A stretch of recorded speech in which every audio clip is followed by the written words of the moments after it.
Good morning. I am Aiio Guerrero.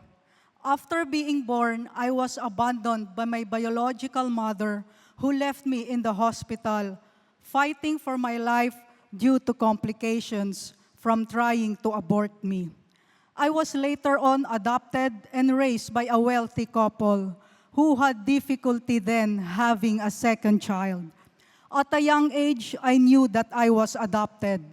I would often question why I was treated differently from my other siblings by my mom.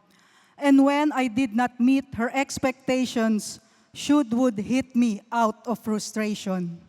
Growing up, I had so many questions like where are my real parents? Struggles related to my identity caused deep emotional, mental, and relationship issues between my family and me. In my teens, I continued to feel rejected, unloved, and unwanted. I found appreciation, love, and attention from others.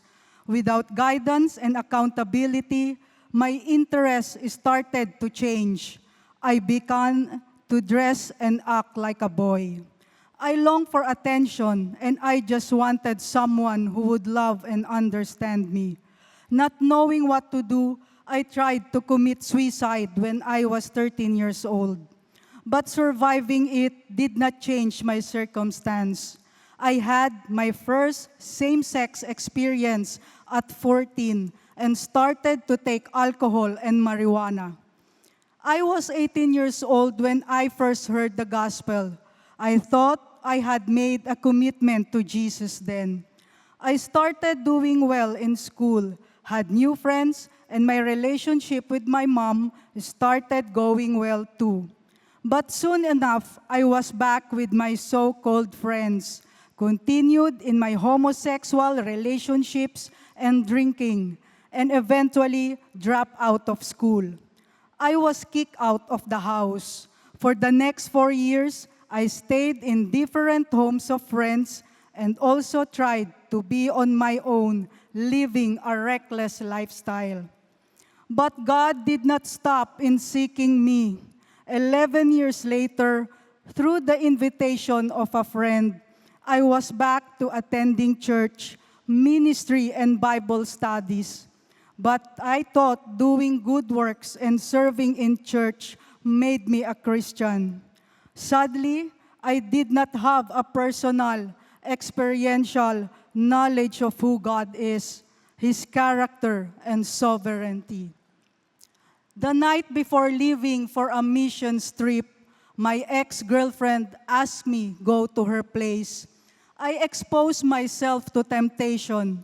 One thing led to another. I fell into the devil's trap. I was filled with guilt and shame and had no peace in my life. On New Year's Eve of 2004, I threw my fist towards heaven and blamed God for my miserable and unhappy life. I deliberately turned my back on Jesus and justified all my wrongdoings. Anyway, I presume God would later still accept and forgive me when I confess my sins to Him. I became worse than when I started. I got involved with married women and destroyed marriages and families. I also had a relationship with someone who taught me sorcery and paranormal activities. For 16 years, I was trapped, frustrated, and depressed, and I tried many times to take my own life. For the next 3 years, I again tried to seek God's will for my life. Though I had stopped all my same-sex relationships, I was still on alcohol and cigarettes. I remember conversations with God while I was intoxicated. I would curse Him, blame Him for all my misery, said His promises were never true, and that I will never again believe the Bible. But in 2021, the Lord led me to confess and expose all my sins for the past years to people who were mentoring and ministering to me. That night of June 12, 2021, I began to experience genuine freedom. On July 11, 2021, I attended my first online Sunday service with CCF Eastwood. I totally surrendered my life to Jesus. I asked him, "Why did you allow those 16 years to happen?" So gently and lovingly, he spoke to my heart. "You did not love me then, Aiio. You thought you were serving me, but you did not love me. Hindi mo ako minahal." I fell to my knees and asked for his forgiveness for breaking his heart.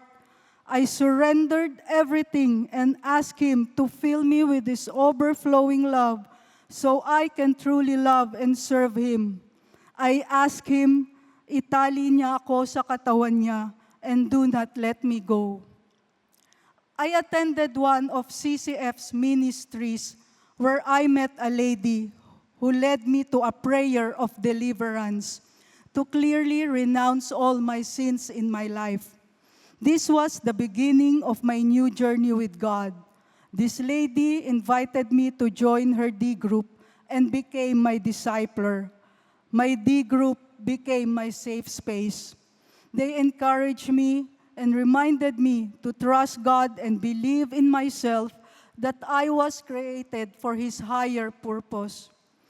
During my quiet time, the Lord led me back to where I gripped a page in the Bible years back, and it was still crumpled.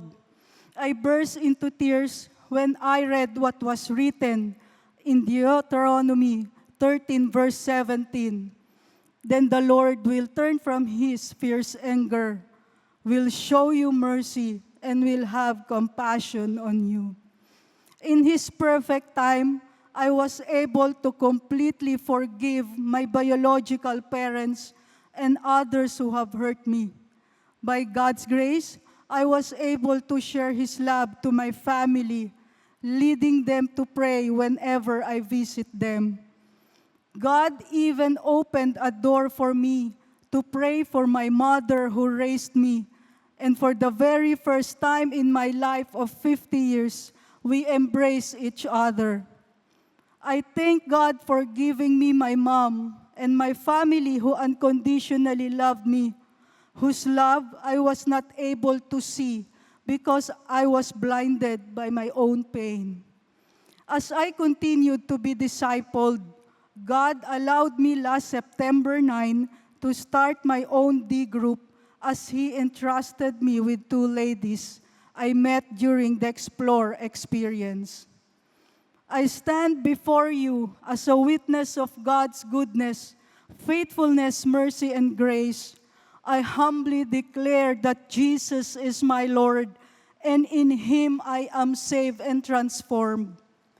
Please pray for me as God continues to refine me to become Christ-like every day. My name is Aiio Guerrero, a woman fearfully and wonderfully made, and a Christ-committed follower. To God be all the glory.